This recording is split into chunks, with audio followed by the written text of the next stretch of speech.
just really be in the moment. You live in the moment. You use social media through these right here, right? That's Yeah. your social media through your eyes.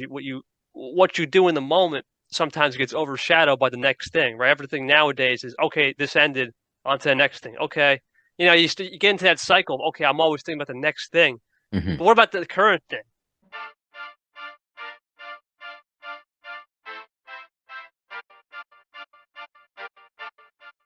Real Talk with Star Scorpio, Season 6. I'm so excited to have my guest on today. I met him on the social media environment. He's an inspiration, articulate, and he's always positive. We're going to learn more about him today. And I'm going to get into it later, but he has an energy drink that I want to learn about and what keeps him going, what keeps him motivated. Kevin, welcome to Real Talk with Star Scorpio. How you doing today? Shout out from the Jersey Shore. This is KT. Many people call me Mr. Kevin Touch. I'm here just explaining what a little bit about myself, and I'm looking forward to kicking off season 6, man. Just enjoying this good time. My good friend Star. Yes, Kev. Yo, one thing I want to get out the way right now is I'm so upset that I didn't get to see you, man. So, I know. as you know, my wife and I went to Pennsylvania to meet Jake Porterlees, Mr. Fitness Man. And then we went to Atlantic City. On the way back, I was like, yeah, we're hitting the Jersey Shore. And you hit me up on IG too. And like, where are you? I didn't know you lived there at the time. And the timing was off because, I was going to the Jersey Shore house to see, the Right. whole thing. But man, I missed out on seeing you, man. And regrets, but we'll do that again one day. Oh yeah, no, it's all good, man, and that's it's all love around here. This area is pretty chill, wild in the summer, but pretty chill. We're easy going. We'll talk more about that when we get into some questions. But it's Yeah. all good. And we met, like I said, we met like that spontaneously on a Rizzle. You Yeah. things things can change in a heartbeat around here for Yeah. sure. So true. All right, Kev, on Real Talk, we like to build a timeline, right? So let's start off from the beginning, man. Where were you born and raised? I was born in Toms River, New Jersey, about 10 minutes away from Seaside Heights. So that's the Jersey Shore. Hmm. Uh, yeah, grew up real simple. Nothing fancy. Uh, this area is really known for, like I said, the Jersey Shore, the TV show. But more than that, you got nice beaches, great coastline, great restaurants, very diverse group of people around here. I mean, you can get anywhere from I don't know, 100,000 to 200,000 probably per week of tourists Wow. coming in. I live right in the metroplex of Philadelphia, New York City, and DC. I Hmm. mean, an hour from Philly, 90 minutes from New York, and maybe two and a half away from DC. So this metropolis area, the tri-state area, is pretty big. Hmm. You get to see a lot of different people, a lot of different cultures. There's no just one. We pick one thing and you're done. There's a lot of places to see and visit. Obviously, you went to Atlantic City. That's a big one.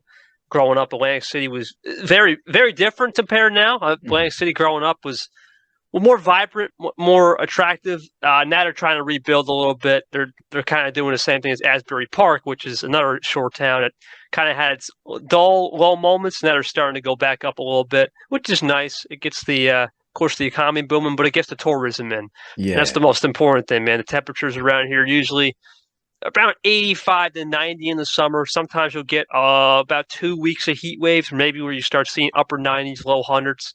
But Hmm. for the most part, anywhere from 75 to 80. This year, it's been about the same. Pretty warm winter actually. We've had temperatures in the 60s. Yeah. Yeah.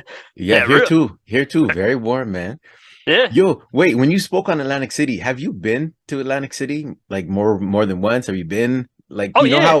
you know how when you're from your city you don't I had this conversation with someone else. Like we have the CN Tower and things like that and Of course. people don't go, but I worked at the CN Tower. I've been there many times.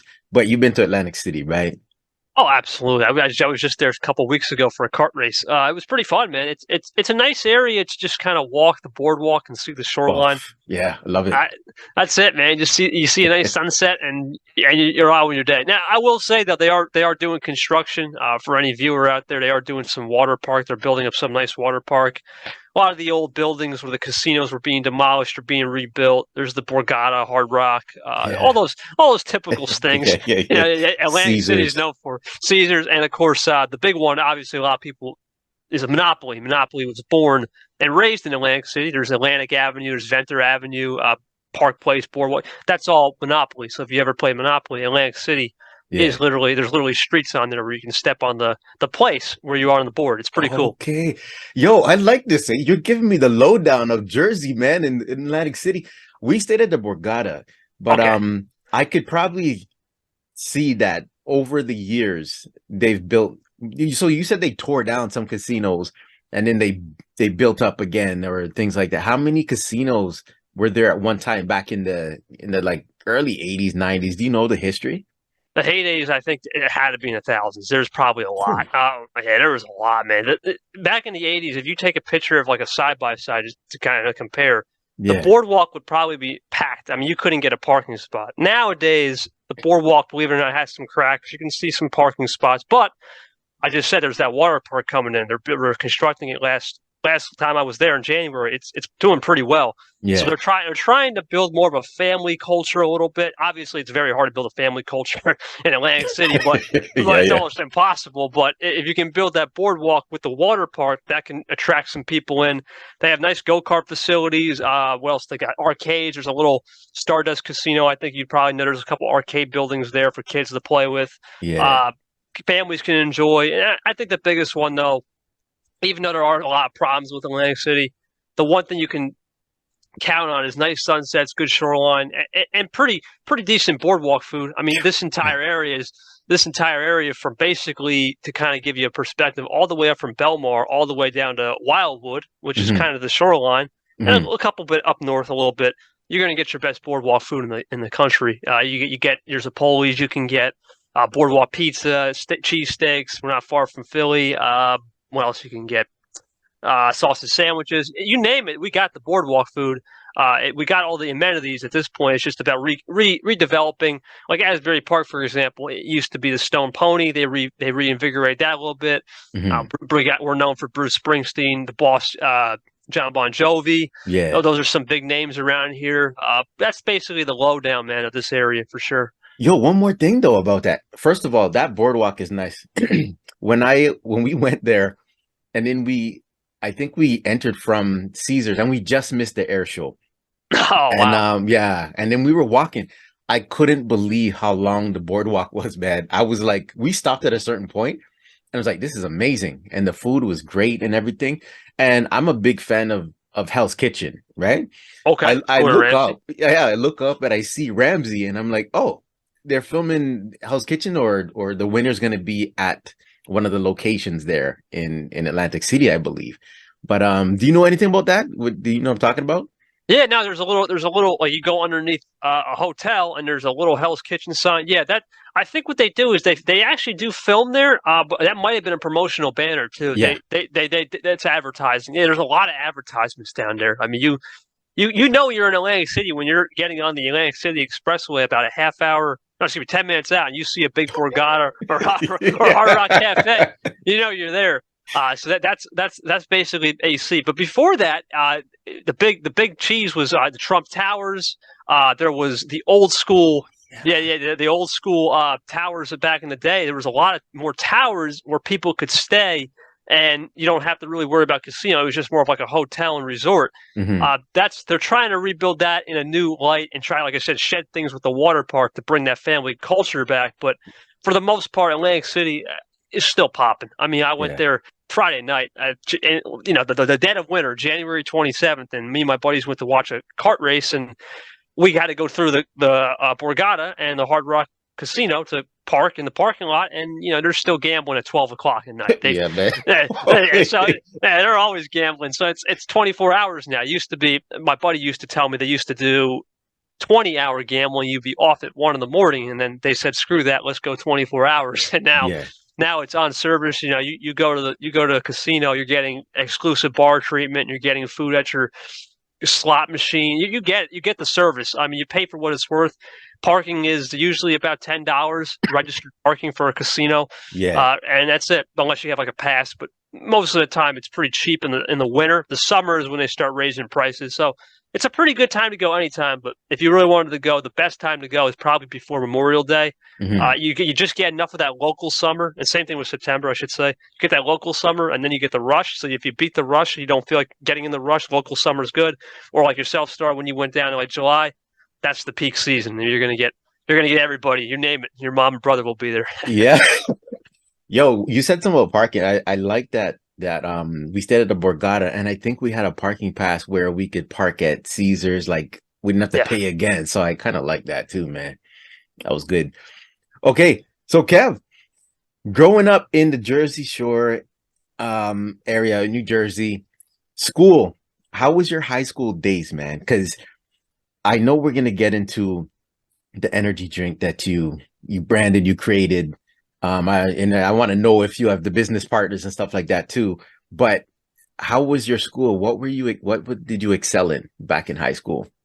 Well, high school wasn't that long for me. It was only 5 years ago, so I'm a young guy. High school felt like yesterday. But no, when I was in high school, one of the biggest things I really excelled in would say was just making connections. Believe it or not, it's not really so much about the curriculum. Mhm. Obviously, I knew the curriculum. I understood it. A lot of Yeah. the a lot of New Jersey state testing was different. I was in a different era. I started high school back in all the way in 2013 September, and I graduated in 2017. So Okay. our curriculum was very different. To kind of run a lowdown, there's now what's called part testing when I was around, and that may be different now, but they had standardized testing that where the curriculum was built around where you'd have to take tests to Hmm. pass high school. But fortunately for me, I knew for a fact that they were testing so many things that we had no requirement for state testings. They were trying to figure out an old new system versus the NJS. So I knew that was in place. My biggest thing was make connections, meet people. I definitely excelled in, I would say, just anything non English, like not the usual suspects, like Hmm. not the English, not the social. I excelled in it, but I really enjoyed the third party classes, I like to call them, like your personal finance, your multimedia, your tech, your web Okay. design. Yeah, because to me, I knew those are more real life applications that I'll need, more Hmm. practical life skills that's going to apply to me in life versus whatever we're learning with Shakespeare. I mean, you know what I'm saying? Like that. Wait. So you just dropped your age kind of like what is your age though then?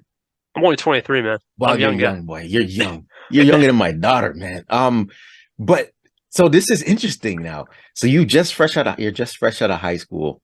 Not fresh out, but you know what I But yeah, mean. a couple of years. But Yep. so you grew up in the social media era and you kind of know what you need, where it's going with technology and stuff. So you honed in on that and then you know about the communication skills you need and also meeting people, you know, the connections you have to make. So I like how you talked about that too, and the importance of that because it changed over the years. Like when I was going to school, everybody knows I've been dropping my age. I'm 49. It's more about you got to get your high marks, go to university, college, and focus on a field, right? Now it's like you have more time to think about what you really want to do that makes you happy and it's still monetizing whatever you're doing. Right. Right. Yeah. No. And it's crazy though, Star. I'm probably one of the last generations though that really didn't grow up with a phone. Nowadays, everyone has it in their hands. I never grew up with one. I waited intentionally till I was basically a mid freshman in high school to get a phone. And Yeah. I mean, when I got one, it wasn't really that crazy. So I really didn't get a real phone till like I was 17. And Oh, really? the real reason why I did that is I wanted to build connections similar to the old school days of let's meet in person, talk. I can talk to strangers more in a parent manner because I learned. I grew up, when I was young, I was hanging out with people twice my age. I mean, I was 10, I was hanging out with people 20. I wanted to do that so I can one day pass it off to the next generation. So Mhm. that's kind of how I viewed it when I was a young man. I was, let me hang out with people who are twice as older. I'll get the twice as knowledge, Mhm. but I'll also understand that eventually I'll have to get on these platforms. And when I started to get on the social back in 2017, I Mhm. was fresh. I don't know what I'm doing, but you know what? In life, no one really knows. So you just go in there, go attack it, and see what happens. And I just knew that I can make connections just using simple formulas, simple algorithms. Now we'll talk about the tech landscape has changed completely now, Yeah. but it's massively changed. But when we talk about Rizzle and whatnot, but it's a real head scratcher nowadays. Though a lot of people are kind of getting addicted to this, so Yeah. it really shows that you have to kind of put it in a place where you have a boundary of okay, I'm putting it away. I'm going to put it on a silent. Do what you're supposed to do. Mhm. Get your work done, and then versus the distraction part of okay, we know there's outside distraction, real world distractions, but it depends how you stay focused and stay in your lane, right? If you veer off the course, you're most likely going to end up in the ditch. If you stay on the course all the way through, you'll Mhm. get to the promised land. So that's kind of how I viewed school. I really wanted to make connections. I never really missed a day. Just wanted to make sure I showed up, stayed consistent, because you can't beat the person who's the most consistent and most persistent. That's facts. Because if you stay consistent throughout the entire course of the timeline and you stay persistent, you'll eventually reach where you want to go. And that's kind of been my motto: just keep staying consistent, stay persistent, and you never know. Wow. The opportunity can drop out of the sky. So you just got to stay open minded too, for sure. Yo, Kev, you're dropping some gems on me right now, man. Your young mind is dropping gems. So was this innate in you? Were your parents a big influence on you? Do you have siblings, or was it your parents? I know you hung around older people, but tell Yeah. me about that family life a little bit too, so I get a better understanding of how you think now. Yeah, family life's interesting. I have one of the most interesting family stories. I mean, I have a sister who's in college now. She's Hmm. up in Hoboken. And then my family, my mom and dad, they really didn't raise me like, you need to do this. They weren't like that. They were very, I guess you could say, autonomous. I would watch what they do, but they really wouldn't say a lot. I would just watch and I see what their actions are, and it would just naturally come to me. Hmm. Because they never, because one of the things about parenting is I've learned too, I'm not a parent, but I do know is you never force your kid to do something. You just autonomously let them learn. And that's the same way I treat people. I try to let things come to me. Don't force anything. Just let them come, and it'll work out. So they really taught me just to instill good values. Show up though. That's the biggest one I think. If they taught me anything, to show up. They didn't have to tell me, Kev, time for school. I mean, there are times where no, let's go now. We got to go. You know. Yeah, I, yeah, mean, I never really had those crazy values of like, oh, you're forced to do this. I'm not forced to do anything. They know I have the good nature. They listen. You have the genes in your mom and your dad. If your mom and your dad are good people, you'll automatically get that. It's up for you to stay on course. Obviously, I never had a cell phone. I didn't have much technology growing up when I was younger. I was more outside playing with the boys or enjoying life. hmm, Just as a kid and staying fit, staying well, staying my mind sharp, keeping everything under about me. And when I do that kind of stuff, when family just teaches you that good culture, it's good. Now, I do have some family in Asia, which is different. My mom is 100% Asian. She's Thai, Oh, so it's okay. a little different culture. It's not the same culture, man. Like here to there, it's very different. But the people over there are more just happy. They don't always have the most. Thailand is starting to become a second world country now. It used to be third, starting to build up. Hmm. But I go there. I was a kid. I went over there. I grew up over there a little bit to spend time. Not really grow up, just go on vacations and whatnot. And you learn a lot. You learn so much. You see things that are less fortunate and people don't have a Yeah. lot, but they're so happy, right? Hmm. They may not have cellular devices or they may not have what we're doing right now, but guess what? They just care about showing up tomorrow and living in a prosperous life, but just the little, the minimalism. And Yeah. I think that's what I just took into account when I was young. You know what? I'm blessed to be here. I'm blessed to be in this position just to talk to people and make connections because other people don't have. Some people they're looking for their next meal or they're looking for their next job now. So you have to take everything with a grain of salt and be appreciative. So that's how my family raised me, very autonomously. A lot of people have said that over the past, you seem like a very level-headed. I don't let the highs or lows get the best. You just keep it even keel, and the universe will respect that, and you just keep playing the game. That's it. That's what I like about you. That's what I noticed about you too. It's crazy how a post tells a lot. And I want to ask about some of your IG posts, but a post can tell a lot. And I was struggling to find words to explain to people that are going to be listening and watching. And you're to me, you're like always calm, and you said it. You're level headed. You're well spoken, and you give off that positive, that vibe that it could inspire someone. You know what I mean? And I don't know if you help people like that in your personal life, because there's always one person, one or two people that a friend can go to that has that level head. Are you that person for your friends? Yeah, once in a while, whenever they need something, they hit me up. That's very important. But I never will just be like, I'll force it. I never really ask questions about what they're doing in life, what their job is, what their career, what their marriage. I'll ask about family. That's about it. Mm, I don't ask personal questions, and that's one of the biggest things is when you ask personal questions in like a one-on-one conversation when you're trying to help someone, it's bias, right? So I don't want my bias to get in there, so I don't ask nothing personal. I just let them talk to me. Just let it vent it out. If you need 20 minutes, just vent it out over the phone, and I'm not going to ask any bias. I'll just ask clarifying questions. So one of the biggest things you do to avoid bias is you just say, okay, I noticed you say like you were saying. I noticed you said this. elaborate on that more. So Hmm. that's how I did it when I was growing up too. That was one of my biggest things is try to be as, I guess you could say, level-headed, sure, but to be as neutral as possible, right? Neutral. It's like, yeah, neutral. Just be neutral. Yeah. Don't, because the moment you start saying I or me, you start talking about yourself.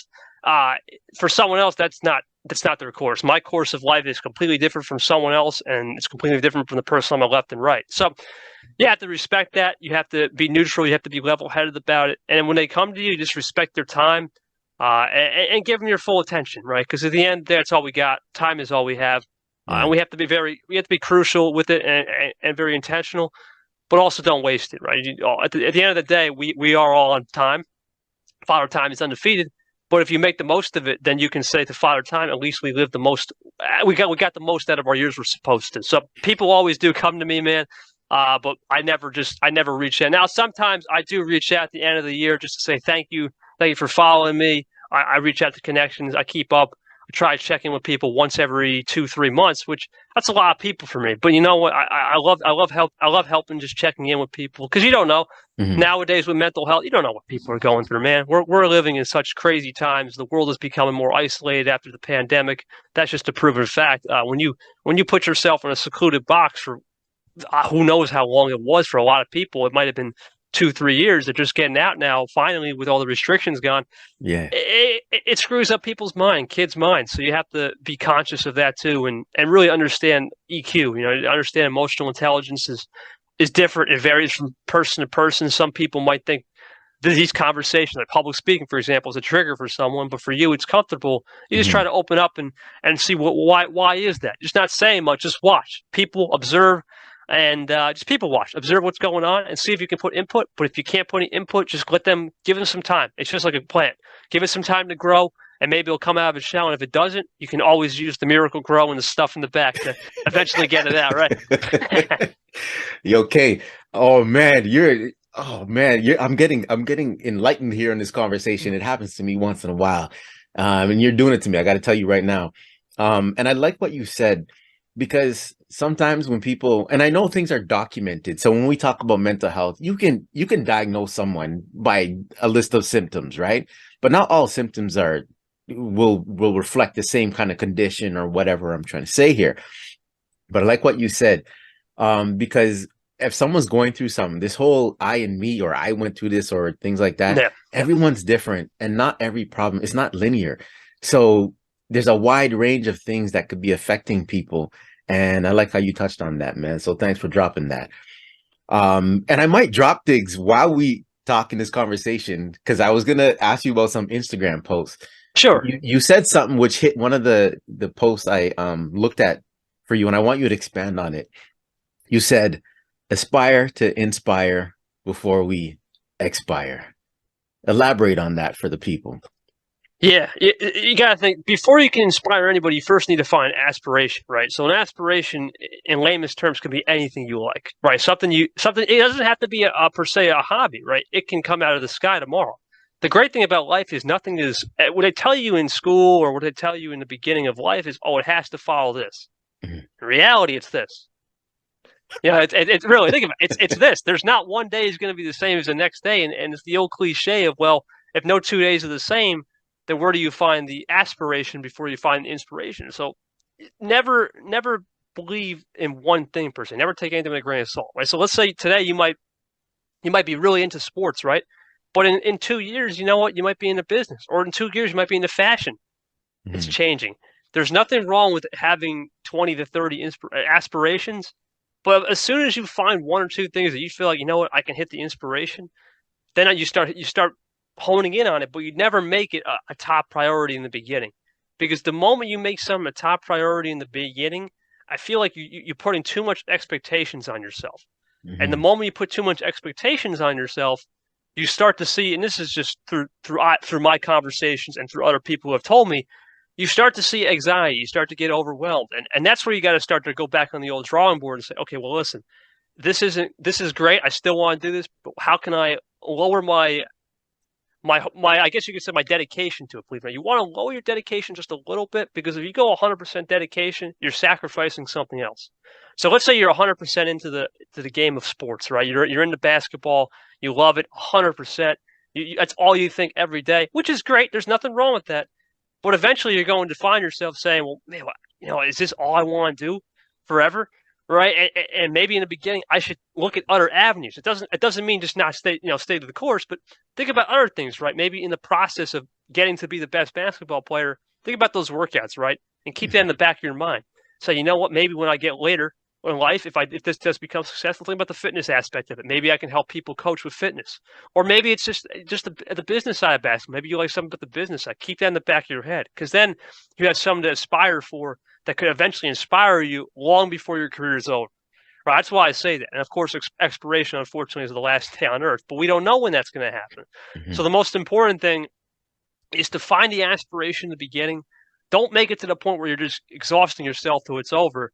And then you start to realize that, you know what, when you start having fun within the process, doing other things alongside basketball, even for 1 or 2 hours a week, you start to feel happier. You might say, you know what, maybe this is the right way. I get myself away. Sometimes you have to disconnect with the world to understand connection with the world. And that's it. You just disconnect with the world. And the old saying back in the 90s, they said, this used to be an escape from reality. Now it's the opposite. This, what we're seeing around us, can be the escape from reality. Because you think about it, because right now we're in a different world where everyone's connected. Screen time is about 6.2 hours per day for the youth of our generation. So you got to think, okay, if it's 6.2 hours per day, what can we do in those 6.2 hour days to cut it in half? I'm not saying don't be on there, half the time, because you need to connect. But for the most part, if you can find, the external world, you find some motivation, you find some aspirations through there, while doing what you're supposed to be doing with inspiration, whether it be at school, work, or playing per se in a sport. You can definitely understand there's more avenues to life than just one certain avenue for sure. This guy, this guy's stop. This guy's drop. This guy's dropping gems. I can't. Yo, this is. I like doing this podcast because besides raising money for um charities and things like that, I donate after every episode. I meet amazing people. Everyone that I've interviewed has taught me something. And today, I think I needed this today. I was feeling a little bit down today, and you're getting me going again. So thank you. And I really believe we meet people at the right time. I told this rabbi that I interviewed, and you need to hear a message from them, and they have a message for you. So don't deny that message. And the way you explain things is so like I can envision what you're talking about. It makes so much sense. And one thing you did touch on earlier, and you're talking about it now, because the phone, this electronics technology, this is our reality right now. But I swear I seen some posts from you where you take a break. So Yes. tell me a little bit about that, because I know people that take a break for a day or hours, but how long do you take breaks for? And tell me, how do you reset? 2 weeks. Yeah, I take 2 week breaks from time to time. I just get off. I get off everything. I don't at least social media. I still have to be connected to TV and for certain Right. things, but YouTube just for inspirational, nice for it, just learning videos, right, of new topics and stuff. But for the most part, I just get away, right? You don't need to be on there 24/7. It's not worth it. You take a little two break. Usually, if it's in the winter's not much you really can do around here. So what you do is you just find nice days, which has been nice this summer. Or it seems like it's been summer in this winter. I know. I I just go outside, take walks, play basketball, just connect with people. Still do my usual daily phone calls where I got to talk with people, but I just really be in the moment. You live in the moment. You use social media through these right here, right? That's Yeah. your social media through your eyes. What you do in the moment sometimes gets overshadowed by the next thing, right? Everything nowadays is okay. This ended, on to the next thing. Okay, you get into that cycle of okay, I'm always thinking about the next thing, Hmm. but what about the current thing? And what about the past, right? It's always important to look to the future, important to stay in the moment, but don't forget about that, right? Don't forget about the past because that's what shaped you at the end of the day. So it's okay to reminisce. That's what I do sometimes in 2 weeks. I just reminisce about the things that happened in the past. I can use the past to not let history repeat itself in a good way, sure, but I don't let anything that happened in life where it just wasn't working out, it doesn't repeat itself. Hmm. Nowadays, a lot of people say, well, history is repeating itself for the wrong reasons. But you can always go back to the past and use your memory of the good things, right? Everything is all stored up in here. Every time we do anything, it's all stored. And when you store it, you can just pull out that memory and say, okay, well, this didn't work. This may have worked. This didn't work. This actually could work. you start using those algorithms in your head, which is funny, and you start to say, you know what, maybe these reflections are really going to put me in a space in 2 weeks where I'm more fired up, more charged, of course, but I can be more tactical and more approachable, more analytical. You start thinking about all the adjectives you could be. You say it to yourself. You never spew it on the world. You just keep that within yourself, and you'll eventually rub off where people will start saying, well, how does this happen, right? And that's it. Success leaves clues, mystery, the puzzle, whatever you want to say. There's a Mm. lot of clues out there. If you look at everyone in the world, everyone's leaving clues behind them, right? How you build a podcast, how you build XYZ, how you build a business. There's always clues out there, right? There's always XYZ out there. And that's sometimes taking 10 steps back. In reality, I'm taking a couple step backs with the social break. Yeah. If I'm putting myself 5 to 6 steps ahead, and not just in my mind, but just overall at the worldview. I understand the worldview. I understand what people are going through, and that's how you tap in. You tap into people by understanding the logistics of tapping out. Sometimes you got to tap out and say, you know what, it's just not it. Take a little break, go from there, reset the old fire up, and you boom, you're back on the game, and you can start to see little things more clearer, and you'll be more intentional with your actions. That's the most things I notice when I take that break for sure. Man, I gotta tell you, I gotta tell you, man. Jeez. Okay, and I love when you're talking right now because it lines me up for something I wanted to ask you too, and I think this is the perfect time to say it because I was trying to understand. You did these things, be kind, featuring, I guess, the finger. So you used to spell out things or something, right? Yeah. I didn't get to really pay attention to those posts you had on Instagram, but explain that to people because it's kind of cool when I was looking at a post, but I couldn't figure it out. Explain what that whole thing is that you do. Yeah, the signature reels I call them. So I spell out my name here. It looks kind of weird, but I'm spelling out something, right? It looks kind of cool on the camera, but the reason why I do that, it's just mystery, right? It builds a mystery. Any person in life, if you're too transparent, you'll get figured out easily. My Mhm. thing is if you can become a little mysterious through innovation, through things that people aren't doing, you do it. Right. So society is telling you this, right? Let's say someone's pressuring you to do that. Just okay, do the opposite. Smile and do the opposite. That's what I do. I try to leave a lot of clues behind, and that's just literally messages within messages to say, hey, listen, be kind is every day. So be kind can be in writing. Be kind, like I said, that's writing, right? Be kind, but every time you see the writing, you can also think I'm using my fingers, my hands. So be kind can be this right here. You can shake someone's hand. You can use your hands to build a mountain. You can use your hands to help people. You can use construction. And then, of course, the motion, right? The motion looks like it's this. So you think, okay, well, what does that mean? Well, sometimes it's like the rainbow, right? So you think there's could be a rainbow of opportunities on the other side. So there's a lot of subliminal messages I do that people won't understand at a deeper level, but that's okay because that's just for you to incorporate and implement, right? You don't have to implement what I'm doing, but that might just say, you know what, that might inspire me to be kind, to talk about something, to be more enlightened about what you got going on, and use it. You'll never have to. I'll never say, yo, this is what I did exactly.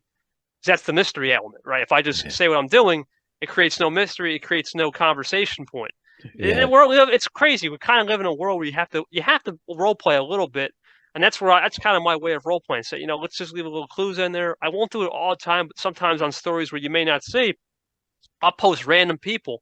But to me, those random people, to you, it might be random, but to me, it might be like, you know what, this might be their only chance to get the Wow. promotion. Think about it. You never know what you're doing. They chose you. Let's say the funny thing is when I choose something, I'm choosing this moment, this time, 1 in 8 billion. It's not just one post, it's 1 in 8 billion. Right? There's Yeah. 8 billion people in this world. I could be doing anything I want in the world right now at 11:36, but I'm choosing to be on this podcast, right? And it goes with anything. I always think about, how I have to respect time more, right? Because time management's easy. And if you really think about time management, the basis of the actual concept, you stick to what your schedule is, you get it done without any distractions, you're good. But time intentionality is completely different. Time intentionality is okay. Not just I'm doing a task for the heck of doing it. I'm actually putting in the time, intentionally learning, making things the most, and using that person's energy, right? Because they're giving me, or if they say it's a person giving me a phone call, using their energy and making sure I put in the 30 minutes I was scheduled to do without leaving any regret behind or any questionable legacy remarks. And you always close every door, right? So if every door opens and someone says, "Hey, I'm here," I'm knocking on it. Make sure at the end of that conversation you close the door, If you close every door in your life, you'll never have someone say anything bad about you. That's kind of been my biggest thing is if you close every single door, you show up to everything you can possibly show up to, as long as you don't overcommit to anybody, they'll never say nothing. You'll never have someone say, well, this person wasn't there for me when, no, they were there because they closed every door. So the concepts are easy. It's easier said than done. The execution may be difficult, but you can't really teach accountability. Me and my buddy Uncle Mike, when we podcast a lot, we talk about our first thing we talked about when we first met is you can't teach it. It's either you have it or you don't. So if you can't teach something, you really have to understand through just the worldview of like, okay, well, if I can't teach it, so how do I learn accountability? You learn the hard way. So sometimes you have to learn the hard way. That's really it. You just learn the hard way one day. So you know what? I didn't get it done. Someone called me out on my BS, and you know what? You got to respect that. You have to respect that because that's the growth and the moment where life starts. You start getting hit in the face a couple of times, or you start getting the snowballs thrown at you. It's a good thing. It's not a bad thing. It shows that you're growing. You're in the process, and maybe in a way you never would have thought that way if someone didn't hit you with that snowball. So never be afraid to take a snowball to the face once in a while. I like that analogy. So, so I was going to ask you how you stay positive. It kind of like you kind of tell it yourself, but is there anything you want to add to that? Because you just mentioned you get those snowballs in your face, and a lot of people, that's rejection to them. That's failure to them. So they give up. So when you get snowballs in the face, how do you stay positive? Is it what you're saying, what you've been saying, you know, is part of the process and it's just a learning situation that you're going through? Tell me about that then. Yeah, staying positive, man. It's been in my DNA since I was young. I mean, there's always greener grass on the other side, absolutely. But if you get hit once in a while, that means your grass got cut, and one day it's going to grow back, right? So there's always chances to have an opportunity waiting for you. So I know even if it doesn't work out in the first time, you try something new, right? Or if this wasn't the right move, okay, no problem. Let's keep going. Let's keep trying. Never stop trialing and erroring because if you start saying, well, you know what, one hit me in the face or two hit me in the face, and you just accept that, it's just going to spiral out of control. And you don't want that. You got to think about all the people that are, not just relying on you, but the people that may have sacrificed before you. I always think about that, right? Because think about it, my parents gave me life, but their parents gave them life, and their parents gave them life, and their parents gave them life. Right. You'd be letting down so many people that you never even met. And it's humbling to think like that, but you got to think like there's so many people that have given you this opportunity to get here. Why let them down? And it goes for anybody I meet, right? Let's say there's a kid who follows me, or even an adult who follows me. Say, man, I like what you're doing. I don't want to let them down, so I just keep going. You just keep going. You just think about the other person. You think about the customer on the other end, right? Life is like customer service. If you always think about the end customer and you satisfy them the best you can, you put the most out there, you have complimentary service. What's there to fear, right? You're putting out your best foot forward. There's no point to fear anything. You just keep going, you keep learning, you keep trialing and erroring, and eventually you're going to say, you know what, we'll strike it, but let's keep striking back just silently, right? Yeah. Work behind the scenes, work in the process, and when you start working in the progress when no one's watching, that's when it's most important, because that's the stuff that no one sees on camera, but it's the most important right here in your heart and your mind. You connect those two things and you start to realize that, you know what, there's actual connection, there's actual energy through your mind and heart that are going to connect. And that's where you start to make the big inroads on determining success or learning. There's no failure, right? Well, failure to me is just learning, right? Learning, growing, expanding, understanding the horizon, seeing what you did wrong, and learning to get the next best thing out of it for the next venture. So there's always that going on. Never sell yourself short of saying, well, just because I didn't get it done today doesn't mean you can't get it done tomorrow. Everyone's going to have a day where you're just not feeling it, right? But it's how you bounce back from those days where you're not feeling it tomorrow, and you set yourself up for a better day ahead the next day. You'll be going. And the last thing I'll say on that, just 1%, right? 1% better every day, right? You think about 1% at the end of 365 is 365% better. And you got to think like 365% better. You've definitely written your chapter, right? Your year in a book form through your eyes. You don't have to write the book. You just know, you keep in memory. And then one day when you feel like, you know what, you can just turn the page back to June 1st, 2022. Okay, I did this. It's pretty easy. It's crazy. You think you can't remember stuff? It's pretty easy to remember stuff. if you really live in the moment and you get away from all the distractions. I can go back years ago. I can remember things from vacations. I can remember certain days I had this meeting. I can remember that stuff because I stayed intentional in the moment. I never forgot it. And I just focused on one or two things that I remembered about those conversations. And all you need to focus on is one or two things, and the whole conversation will start flooding back.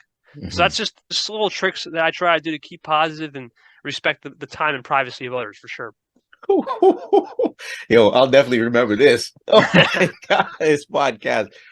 Um, so you do have some black and white posts on Instagram, and it's always about the next move.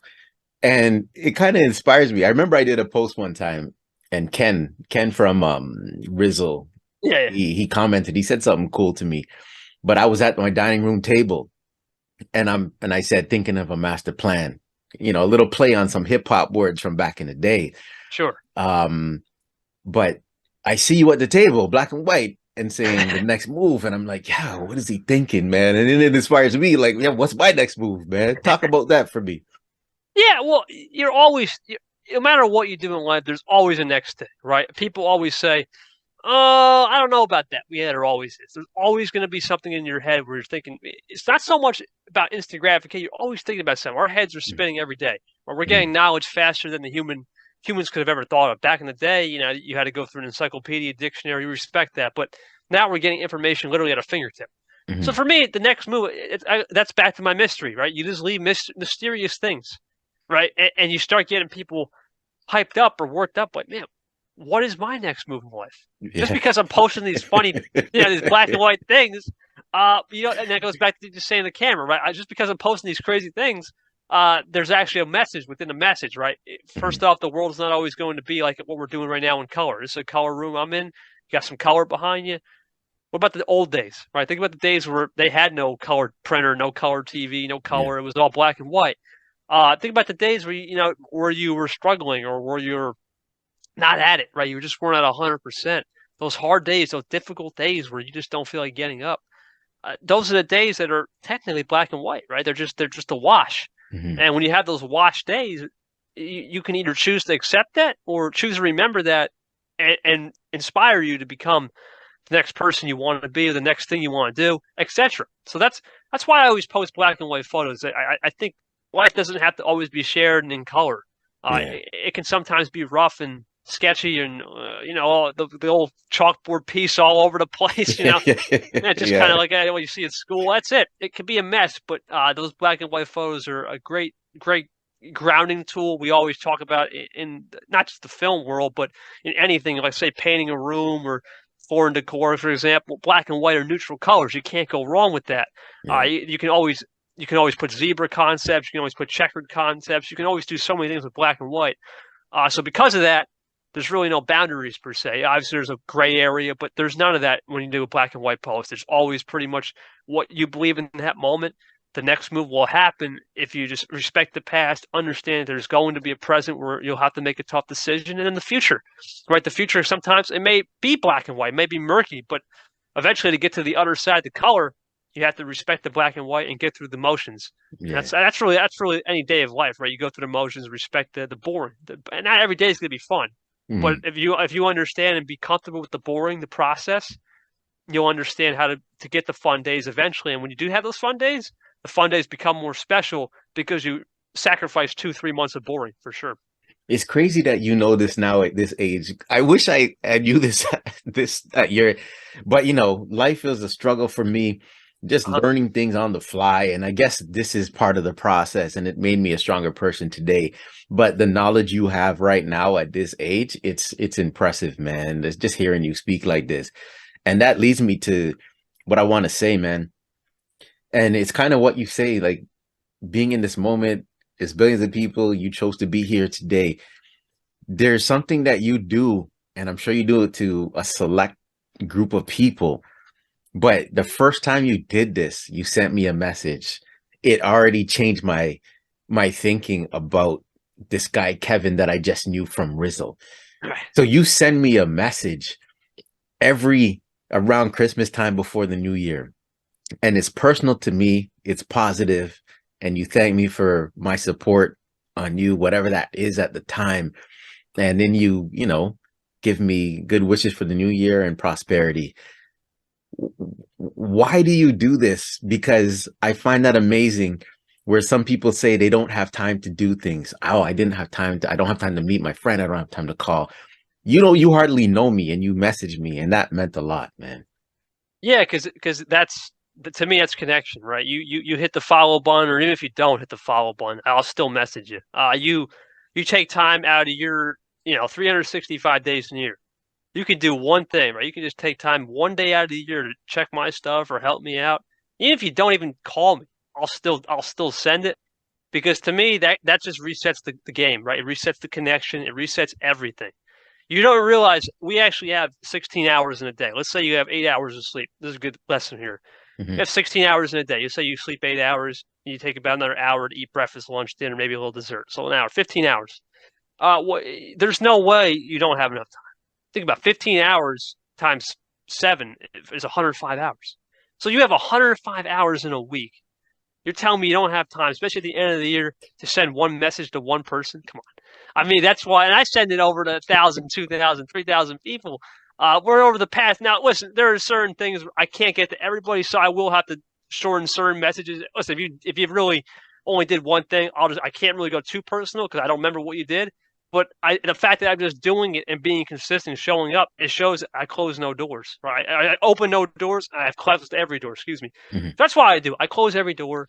I realize that there's a bigger thing in life than just thinking about myself all the time. I mean, I'll go in my personal phone. I'll do the same thing. It's not just once a day. I'll go 2, 3 times, 4 times, five, sometimes 10 times a year with certain people just to check up and say, "Is everything good?" Just something like that. How's everything going? Nothing about what you're doing in life, you have kids, none of that. I don't need to know that. To me, that's your business, that's your privacy, and I'll always respect that. That's why I try to be as neutral as possible in those messages. I thank you for what you did for me, and that's it. I try to have no bias in there. I don't say, "Oh, Kevin appreciate." I try to use myself as low as possible. I don't like to say I or Kevin did this, Kevin low as possible, right? Because if I do that, a lot of people I'm not saying a lot of people, but some people will be like, man, well, this person's all about him. It's not about the we, the togetherness of culture. And at a young age and at a very growing age, I said, you know what? It's more about we. It's about the collective world. It's not about just what I've experienced because my experiences are completely different than what someone else has experienced in life. I've had the absolute luxury to meet people in a world where we'd be able to talk instantly. My parents and their parents and their parents and their parents, they had no cell phones. They had no chance to connect. They literally had to drive to the store or drive to a location and talk face to face. And the chances of them getting a business card didn't exist. They had to write down a piece of paper, or sometimes they would just get, left hanging dry. Nowadays, you have instant connection. Use that. Yes, we live in an uncertain time, but we also live in a great time to be connected, stay on up to date with people.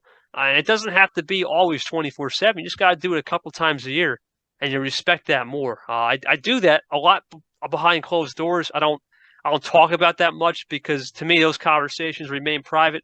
I'm Hmm. not looking. I'm not looking for, Kev did that.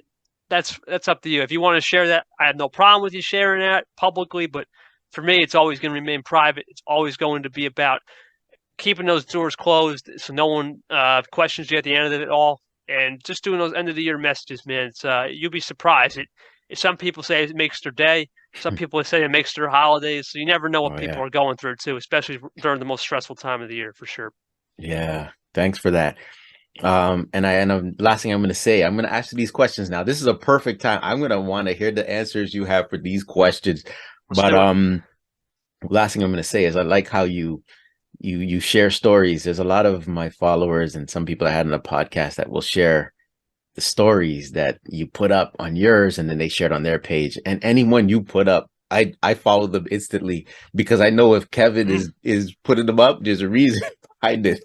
And one guy, I'm gonna have him on my podcast, Zach Rogers. So Yeah, yeah, yeah. yeah, so I can't wait for that. But yeah, I love how you do that, man. Yeah, he's Respect. He's a good buddy. He's a good buddy. He released his book Death Craver. I think he said he's going to have you in April, so I'll be sure to tune in on that and see what he's got going on. See what you guys Yeah, say. Sure. definitely, definitely. All right, this is the time. Season 6 got a new question, and then later, I need to know about middle of the road energy, the drink, man. But this is the perfect time to ask this question. Go for it. Okay, it's a would you rather. So, would you rather visit your younger self and give advice to them for the future, or would you rather your older self to visit you and give you advice for your future? That's a good one. I think older self. I think younger self be kind of interesting. I'm still 20s, Yeah. so I go back. I go back to 13. That wouldn't be much. I mean, to me, I still feel like a kid. I wake up every day, still smiling, 5 years old in my heart. So, older self for sure. No, I would. The biggest I would say to my older self, I would say, just keep doing what you're doing. Really, I don't think I'm really doing anything crazy right now. To where I'm just like, I need to change this or change. I Mhm. keep a very strict routine in terms of health, fitness, life, uh, connections, building. I don't drink, no smoking. Uh, Pretty straight edge life right now. I don't really find myself distracting myself easily. It's pretty center. Mhm. However, of course I'll have I'll have fun through meeting people, connecting, but I'll never go overstep the boundaries. So I would just say keep doing what I'm doing. I really don't think that right now there's anything I would change Mhm. because for me to change something that's hard. Yeah. Because a lot of people who do come up to me, they say, "Man, don't change," Yeah. and I'm not going to change. And that's one of the rare problems. It's a good problem to have. Like if you have everything aligned right now and you have the morals and values, you don't need to change. I would just say keep staying the course. Never. I guess the only thing I'll say to my older self: never be afraid to say you're still young, right? Mhm. Because a lot of people nowadays, when they're in their 40s, 50s, I'm old. Like, no, you're not. Come on. Yeah. You're just still young. You're still fresh. People are living way into their 90s and 100s now, even 110. I know someone, actually, my late grandma was 100 something. It was crazy. So, there's a lot of ways to keep yourself young and fresh Mhm. and healthy and just stay on the course, right? Never question anybody, right? People who are 20s right now, when let's say I'm 60 or in their 20s, learn from them, right? You can learn from them. I can learn from them. You can learn from them. We can learn from each other. There's always great things. Even people who are 10 years old, they may say little things, but that to me, that's saying a lot. Them saying a little bit knows I can do a lot more in the people I'm around Mhm. and better themselves because they're saying a little bit. We need to educate them more by saying maybe sometimes saying less is more, right? I remember a great example. I had a neighborhood kid who doesn't talk much. We just play. We sometimes I throw a catch with him once in a while. No Mhm. question. It reminded me of the old days, like where no parents are going to question you, and it's just a good time. Yeah. And he doesn't talk much, but you know what? I incorporate that in my life. Sometimes where there's going to be certain moments for a course of my life, you know what? Maybe it's just better to listen, watch, say less.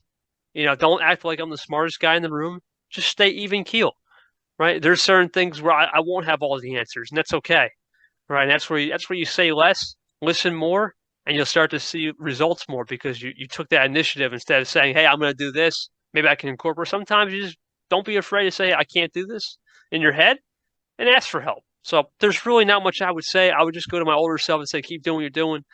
Don't get too distracted and just stay on the course. Because if 23, 24 years of my life pass from, let's say I'm in my 40s, I'm still doing the same things, I can't complain. I can only respect the game and just keep churning away. That's it. Yeah. Yo, good answer. Do you read a lot? Like, how do you absorb knowledge best? Because I remember I had someone on before, Okay. um, Amanda Edwards, and I was like, I always think I'm borderline dyslexic. I mix up my words. I get frustrated when I read.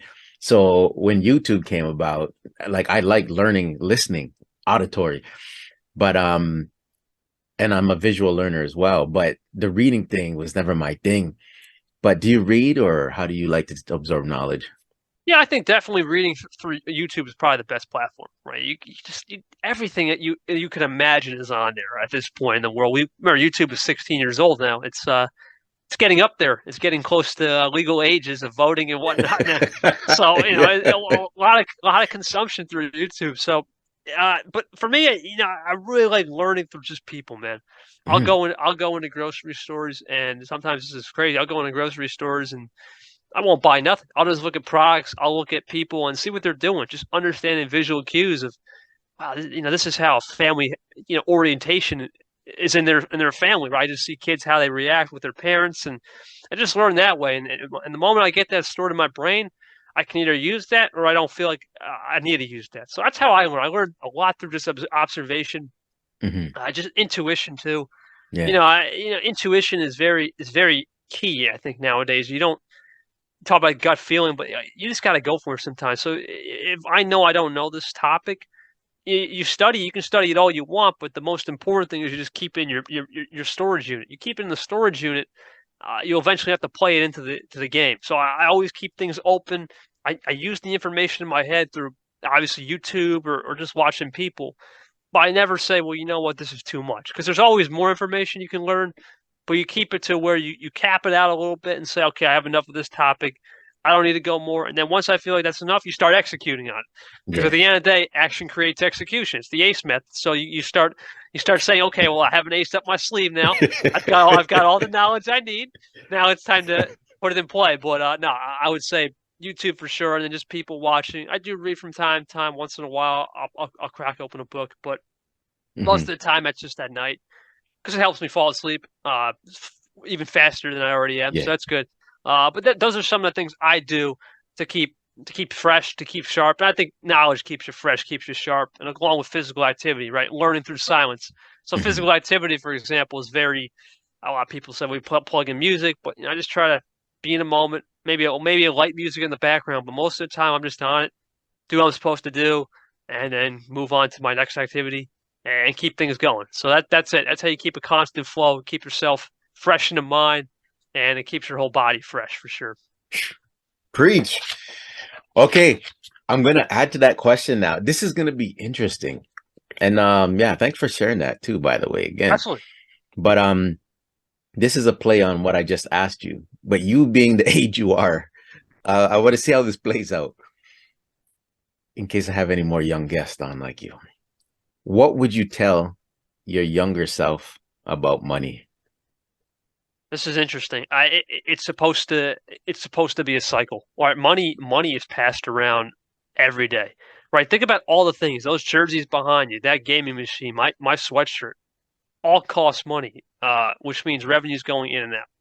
Money is supposed to be a cycle. How you take care of it, you can take care of it in multiple ways. Obviously, I won't get too in depth about it, but the bottom line is if you understand it, it's going in and out, right? Use it. We're supposed to use it for, right? Bills, food, shelter, the necessities. That's great. Take care of it. But the excess money, right? The excess money that's coming in, you can do a lot of things with it. You can invest. You can use it for a vacation to learn. Or you can buy books. Sometimes getting away, right? There's so many things you can do with it. But create a budget. Just a simple budget around your mind and say, well, you know what? There's a lot going in. There's a lot coming out. What's my monthly expenses? Just through your head, right? Think about all the things where you need to expend in a week or even a day, and you start budgeting. Maybe I can cut $35 off with the Starbucks. Maybe I can cut XYZ off going out to eat. Maybe I can add a little bit more into my XYZ fund. Maybe I add a little bit more into my XYZ investment, whatever. I mean, I don't want to get too in depth, but the point is you can always learn ways to find financial independence. It's really just about understanding who you are as a person, right? If you're known to be conservative and not spend a lot, then you're probably all right, right? Then maybe there's an area where you just got to improve in the investment side. Or if you're just a wild spender, pretty easy, right? Just okay, I spend on this XYZ. Just let's cut that out. Okay, let's cut this out. Let's cut this out. Too many clothing, cut it out. Uh, Old clothes, donate, sell it, eBay, whatever. There's a lot of ways to make it. There's a lot of ways to cut it. There's a lot of ways to spend it, and there's a lot of ways to invest. There's a lot of things to do with money. It's not the end the be all though. One thing I will say is, just because you're making it or losing it, it doesn't mean you're guaranteed, happiness. It's not. But if Mm. it's there, If it's there, great. You'll probably be happy, but there are days where even if you have it, you just won't feel it. So it's not the end all to be end all. It's there for a necessity. It's there to be conscious, and it's there to be self aware of it. But don't stress about it to the point where you're like, oh my God, I need it every day, Yeah. or because that can be a dangerous alley. Remember, when you're young, let's be honest, they don't teach it in school. They don't teach it in college. They don't teach it a lot. There's a reason for it. We're not going to go too in depth, but the point is that should be a lesson to you when you're younger that you have to learn on your own and rely on a couple things, right? First, your most important thing when you're young is, well, first go to your parents, right? They've been around the block. They know what's up.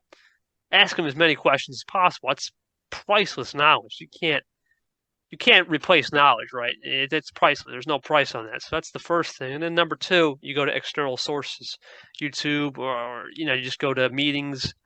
Maybe there might be someone you know as a mentor that you can look up to. There's so many ways to get money, but never forget that it's only one piece of the pie, right? There's other things to get revenue, and there's other things to do to get it because it's a frugal thing. And nowadays, with how the world is shaping out, it's becoming more important than ever. But at the same time, it's up to you to spend it, use it wisely, and make the best decisions possible for it. Bam. All right. You're 23, you said, right? Yes, sir. 23. So again, what would you tell your younger self about love? This is a tough one. I would say, believe it or not, it can be unconditional for certain things, but at the end of the day, it's always conditional, man, because everything changes. Obviously, if you've had a great family, you've had good family history, you've had a good love life, that's unconditional. But for some other people, it's not, right? They might have had a struggling family, they might have had abuse, they might have had been in a relationship where they got divorced, didn't work out. So that's conditional. But one thing you will say, if you start getting too emotionally attached with anything, it might be great in the first couple of years, but eventually there's going to be a speed bump. And if you can't handle that speed bump, it could hit you, right? It's that old snowball effect. So love is very conditional. It can change on a dime. There's no telling where it can change. It could be any moment. So you just try to appreciate the things around you as much as you can, but understand it's all temporary, Mhm. right? At the end of the day, when it's all said and done, when we're all old and gray, you got to think, like, you know what? Well, really, was the most important thing to love was the process, the fact that I could still impact others. Because there's people out there right now who have no limbs, they may not have an arm. To them, their entire mindset changes, right? They're like, their love is, man, Yeah. I have the ability to at least walk, or at least I can do something. Whereas us, we have everything. Let's say we're granted, we take that for granted sometimes. So definitely, it's conditional. It's never unconditional always, but if it is unconditional and you do have something that you do love, cherish it as much as you can, right? Whether it be relationship, connection, life, partner, whatever, cherish that. But know that at the end of the day, everything will become conditional once again, and you don't want to get too emotionally attached to where you're sacrificing it to the point where you're hurting yourself. Take care of yourself first. The old plane thing, right? You put your oxygen mask on first, Yeah. then you wait for another person. So you gotta always keep that in mind as well. It's always conditional out there, and there's always going to be ever changing flow, just like the Mhm. world. And if it flows like this, some days it'll go like this, some days it's like this, some days it's like this.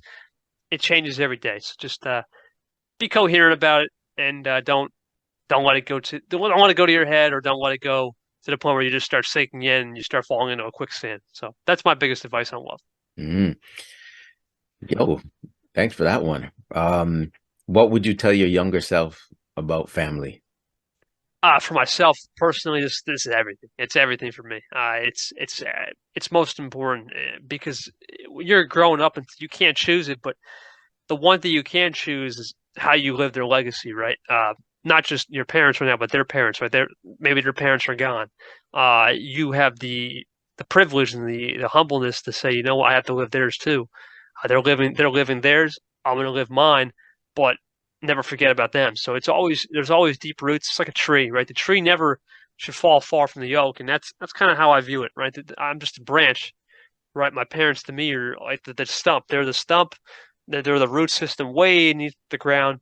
I'm just branches, right? Right now, I'm just a branch until I get a family. Then I'll become one day the stump and the root system. But for now, I'm just a branch on the tree with leaves on it, and I need to make sure those leaves, just like life. Of course, the trees are going to, unfortunately, they're going to bud and they're going to turn gray and they're going to fall off in the fall. But you know what? It's like a season, right? In the spring, when I start budding again, I keep showing up and showing out.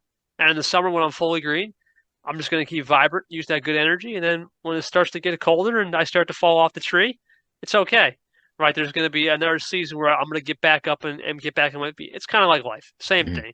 There's days where you're going to feel like, you know what, I'm budding, I'm feeling vibrant, but there are days where, you know what, I'm about to fall off the tree, and we're in the winter now, and I'm just kind of dormant, and it's okay, right? That's all right. That those are days that not just because you don't feel like you're productive doesn't mean you didn't learn something. So there's a lot of things you can do, but family is 100%.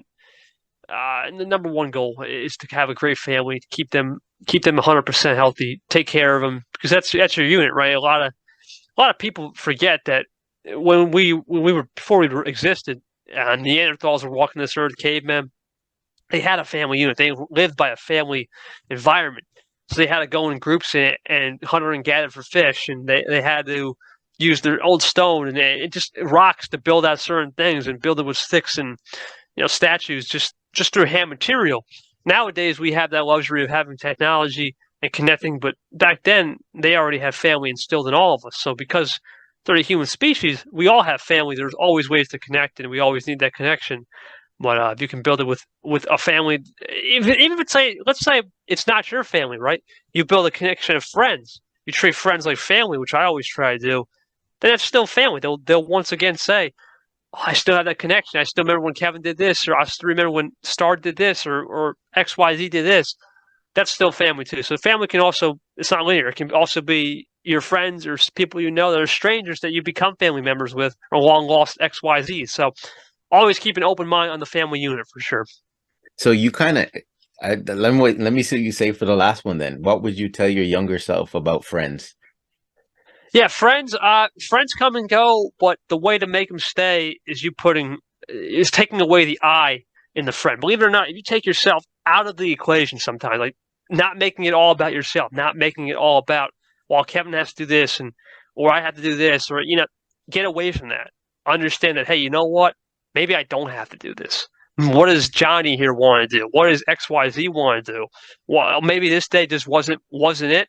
Let's go back to be flexible, be open in conversation. Because I think a lot of days nowadays people want to do what they want to do, but they forget about the other person. So Yeah.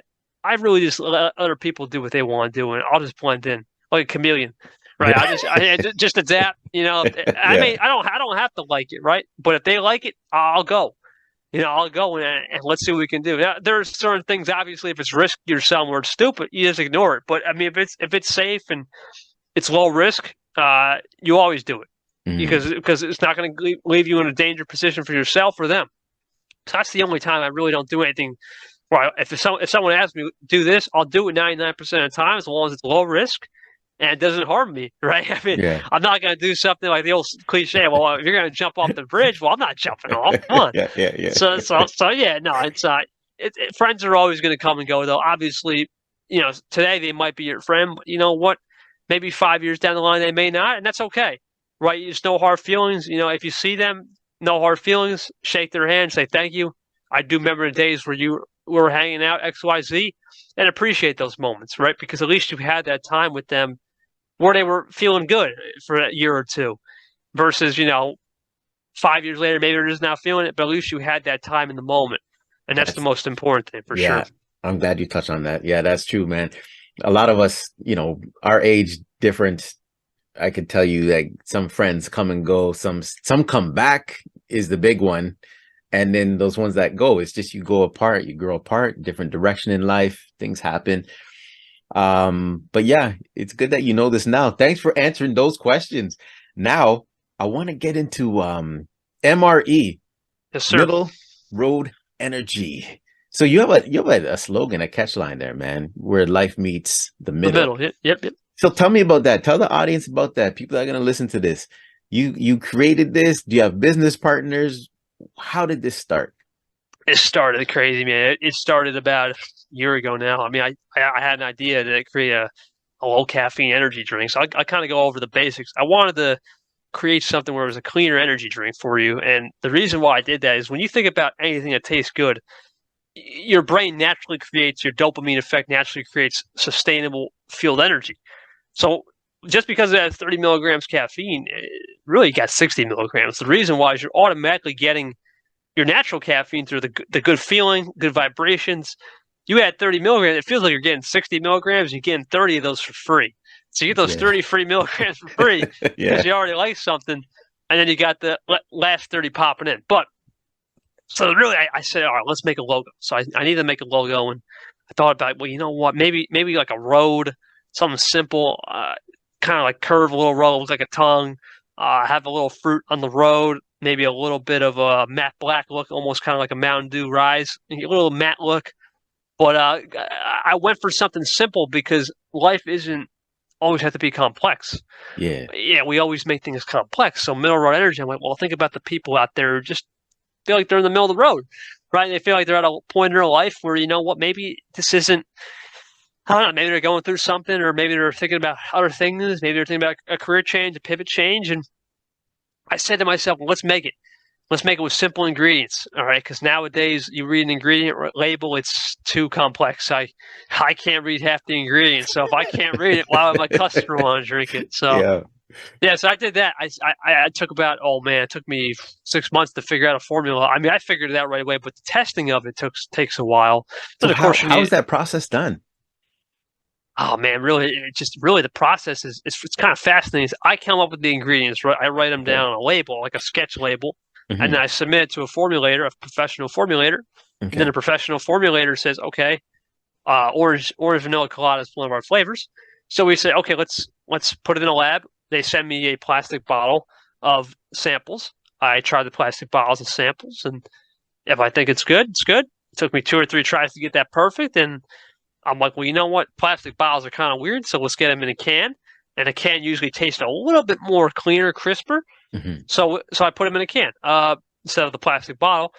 But the whole formulation process, it takes a long time. Like you got to think there's a lot of things you got to get through. Just because you get through formulation, then you got to go through FDA label review, then you got to go through some certifications, make sure the ingredients are good. But it's crazy. They question the clean ingredients, but when you got the junk in there, oh, okay, pass it through. Yeah. Yeah. Right. But no, I guess the clean stuff that will get you. No, but anyway, all jokes aside, that takes a little bit. Then, of course, you get the logo design, couple creators. Okay, looks good here, looks good. We'll put it on a sleek can. It's a 12-ounce sleek can. Not none of those fat cans, really sleek. 12 Hmm. ounces. It's quick. Drink it out the door. Quick pick me up. That's kind of what I'd say. I want this to be a quick pick me up drink. I don't want this to be like, you know what? It gets you that, it's all jazzed up. None of that. There's no jitters. There's no 230 crash and burn. It Hmm. feels real simple to drink. It doesn't have a bad aftertaste at all. I really wanted to eliminate that, and just something that goes down smooth like a road, right? You're just thinking about those long road trips. You want to have a smooth drive. Same thing with a drink like this. It goes down smooth on your taste and tongue, down the old pipe, and you feel good. You feel fresh. You Yeah. don't feel like you're ready to crash. You're getting that natural dopamine with the flavoring, and of course, just trying something good gives you that free energy. And a lot of people who have tried so far have said, "Man, I can't believe 30 milligrams actually works because it's lower than coffee. It's lower than your sodas." So Hmm. that means anyone who's like 5, 10 years old can drink this. Because if your kid is got full of energy drinking a soda, Yeah. imagine this. This actually might mellow them out a little bit. I don't know. No, probably not. But I mean, 30 milligrams, the lower the number, your brain just thinks lower. It might think mellow, right? It's like the placebo effect, right? You take a pill, Yeah. and it may have no health benefits, but guess what?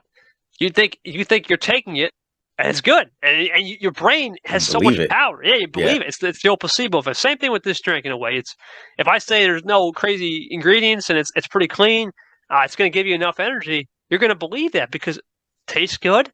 It's keeping you fresh. It's keeping you sparkled up in a good way. There's no crash and burn, heart straight to pound out of your chest feeling. Hmm. You feel good. It's a functional beverage. And that's why I always wanted to create something functional. And then I guess the slogan, where life meets the middle, right? And that goes back to what I was saying. Like, there's always going to be a moment where you're going to feel like you're in the middle of a road or middle of crossroads, and what do you do with it? So that's the old empowering slogan, I guess you could say.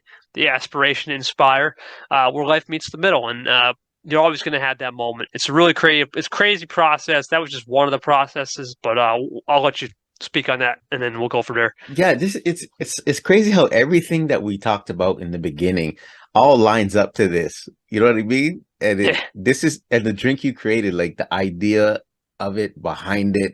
Life meets the middle. It's like it's perfect. It worked out perfect. How did you promote this and how did you market this? Do you have anyone that you're working with now? And I believe you went to an expo. Did you Yes. sell the drink there too? Like how is that whole marketing and getting it out there? And where is it? Where can I find it besides online? Yeah.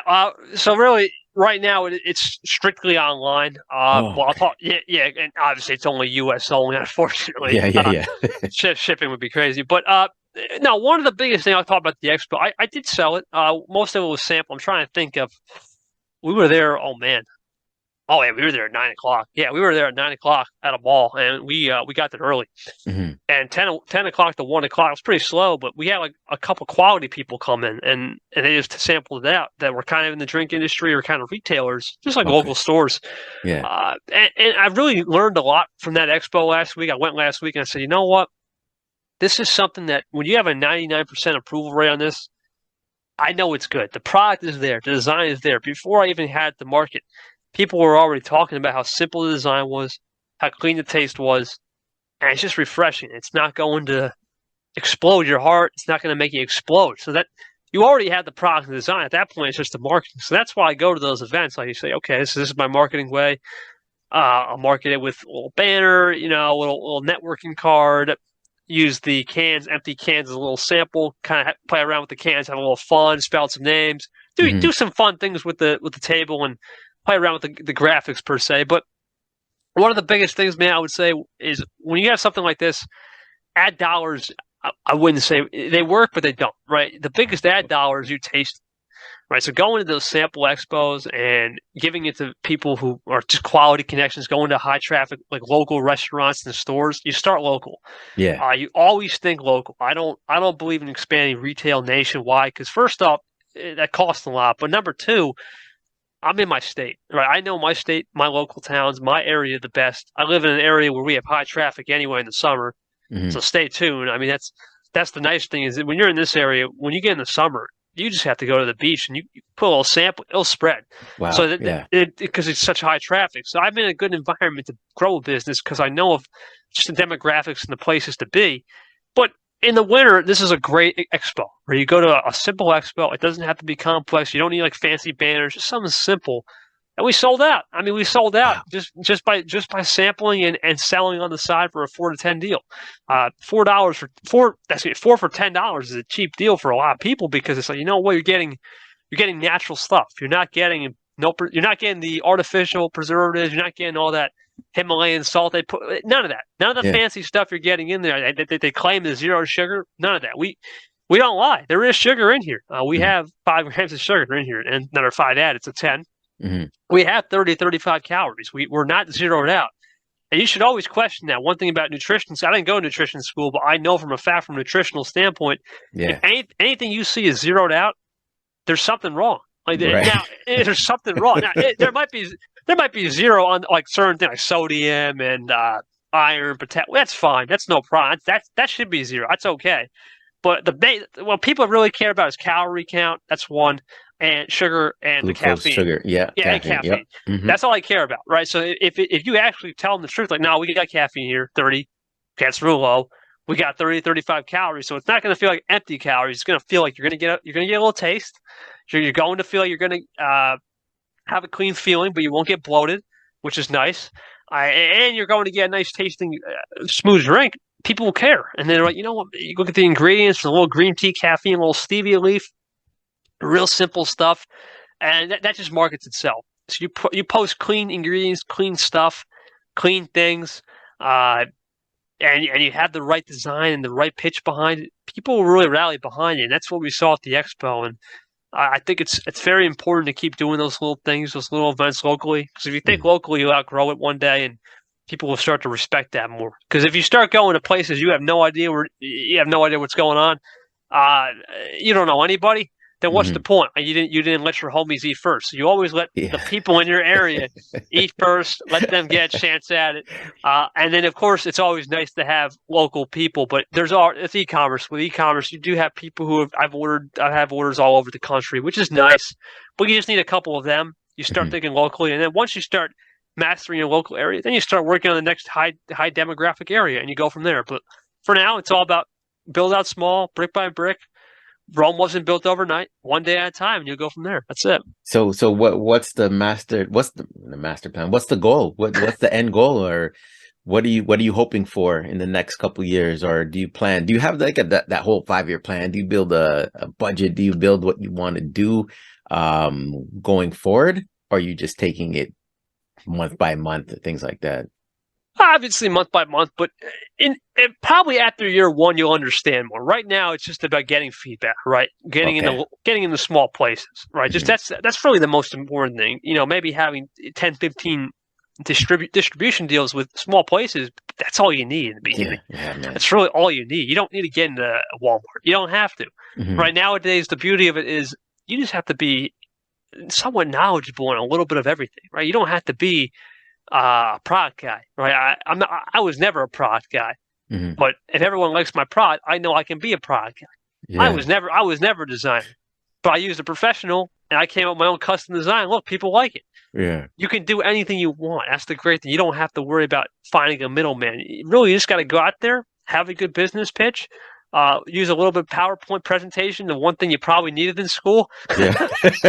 Use a little PowerPoint. So true. That's the most important thing. I love doing PowerPoints. But anyway, that's all you really need. You just need to do those little things, right?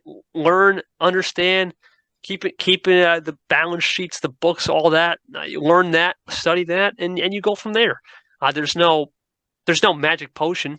Right, there's no magic potion. Oh, I'm just going to sip on this magic potion, and boom, it grows. Like none of that. It goes through work, but it doesn't have to be crazy work, right? I guess we didn't talk. This is important. I want to say, like my schedule, it can vary. Like my schedule can be like, okay, one call, but guess what? That one call today was the most important call because it was a quality call. Yeah, day's done. Yeah, right. I'll get some sales, and then quality calls the next day. Might have 20 calls, but maybe only 1 or 2 were valuable, and one was just kind of what. So.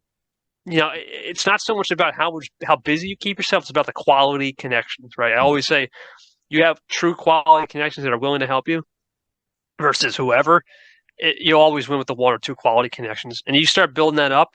That's all you need. Just need to. That's really the goal, right? For a year goal, 10 to 15 people who want to get this product into their store or small restaurant. You start focusing on that.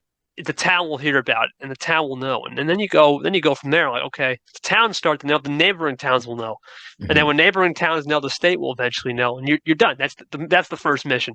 That's year 1. Year 2, then you start thinking about maybe if you got enough revenue, you got enough funds, you got enough process orientation, you can delegate. Then you can go there. But it's just me. I don't have no employee, man. It's all me. Yeah. I do it, but it goes back to think about it. It goes back to I have 15 hours in a day. Right. You're telling me I can't. I can churn out 15 hours, sure, but I only need like quality 4 or 5 hours, if that. Sometimes I just need 1 hour and the day's done because I can focus on other things because I did everything I needed to do. And one of my creators I follow on Instagram, I'm trying to think, his name is Lucas. He was from Canada. He moved to Mexico. He built out a coaching business. He talked about power working. Sometimes he would get 5 hours of work done, and his week is over. Right, because you got everything done in those 5 hours. So, so when there's really no schedule, it's just how much. It's really how far you put into it is how much you'll get. Input output. The more you put in, the more you get out. But in this case, the more quality you put in, the more quality you get out. Because if you just keep putting in whatever, it's like okay, you're just throwing it at the wall. But if you put in a couple quality hours, you might get great output. That's facts. That's facts. What you're saying, because I've been there too. That's facts. So you're saying you're on your own. You're doing this on your own. I know you have the people that you go to for different things. Sure. But you're basically doing marketing, promotion, social media. It's all you then, and you have a job too, right? No, this is it for now. This is it for now. Yeah. Okay. Well, I do have a lawn business. I do. That's only summer though. Spring and summer. I did a little business consultation before that, but most of the time, man, I love what I'm doing. I like helping people. I mean, people will call me. I had someone call me yesterday. Say, "Hey, yo, I gotta move. Be there in 30 minutes." I'm like, "Okay." Yeah. I'm showing up. No problem. Yeah. Because the reason why is because, let's say, God forbid, I wasn't there for them. They could once again, it could be leave a door open. So that's why I always try to get back to requests. as much as I can, right? Obviously, certain people, if I have like 5 people coming at me all at one time, one at a time, please. But Yeah. uh, but for the most part, I always get back to you. I mean, you know this. Even on social media, I'll get back to you quick because Oh, I it's know. important. It's important. Yeah. I can't leave people hanging because that leaves a seed of doubt. Now, there are certain things where you have to nurture certain things, like a relationship or a bit. Hmm. I can't just say let's do something right away. No, that's got to be nurtured. That's got to be like a plant. I love gardening a little Yeah. bit. Love gotta put the miracle growing. You gotta make Yeah. sure that miracle. You gotta do that. So you can't just make sure it grows minute one. You gotta nurture that relationship. There are certain things you have to nurture, but most of the time, if it's something they're asking me to do, I'll get it done. I'll try to get it done within 3 to 4 days at minimum for sure.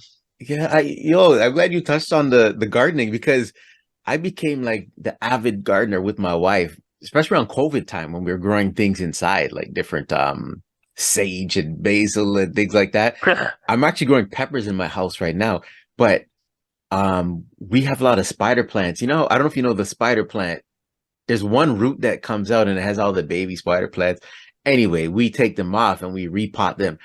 I'm connected more now to plants and just that life, that oxygen it gives. Mm. It's just amazing. And I don't like seeing things die. So I seen one of your posts with plants. So are you the avid gardener and plant? Do you do these things too? You're saying? Yeah, yeah, absolutely. I love to garden. Obviously, I can't treat it every day because certain days we might get thunderstorms. You don't have to, but for the Yeah. most part, yeah, you have to just in the beginning give it the right nutrient, give it the right ingredients per se, and it grows. Mhm.